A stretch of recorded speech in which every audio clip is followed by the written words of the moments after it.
বাপের বেটা হলে আওয়ামী লীগ ছাত্রলীগের উপর নিষেধাজ্ঞা প্রত্যাহার করে দেখেন, তারপরে আমরা বিবেচনা করে দেখব কার কত সাহস আর কার কত হয়। Would like to take notes while I take totes of the marijuana smoke. 17 বছর লন্ডনে থেকে এখন আবার বীরত্বের গল্প শোনায়, টিকা টিপ্পনি অনেক কিছুই কাটে। Would like to take notes while I take totes of the marijuana smoke. আমরা যা করি তা আমরা আগে থেকে বলি, আমাদের সাংগঠনিক কমিটি গঠন প্রক্রিয়া সেটাও প্রকাশ্য।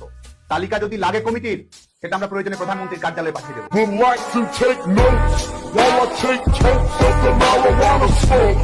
আমরা কি কর্মকাণ্ড পরিচালনা করি না করি, যদি লাগে তাহলে স্বরাষ্ট্র মন্ত্রণালয়ে গিয়ে ছাত্রলীগের কর্মী তাদের কর্মকাণ্ডের বিবরণ দিয়ে আসবে। Would like to take notes while I take totes of the marijuana smoke. মিছিল মিটিং করার জন্য যদি গভর্নমেন্ট চেঞ্জ করতে হয়, ক্ষমতার পালাবদল ঘটাতে হয়, তাহলে তো আলটিমেটলি সেটাই ঘটবে। Would like to take notes while I take totes of the marijuana smoke. একটা কথা পরিষ্কার, আজকে যদি গণতান্ত্রিক রাজনীতির দুয়ার উন্মুক্ত রাখা না হয়, আমাদের অধিকারের নিশ্চয়তা যদি না দেওয়া হয়, তাহলে কিন্তু যা হবার তাই হবে। তারেক রহমান অন্ধ হলে প্রলয় কিন্তু বন্ধ হবে না। Would like to take notes while I take totes of the marijuana smoke.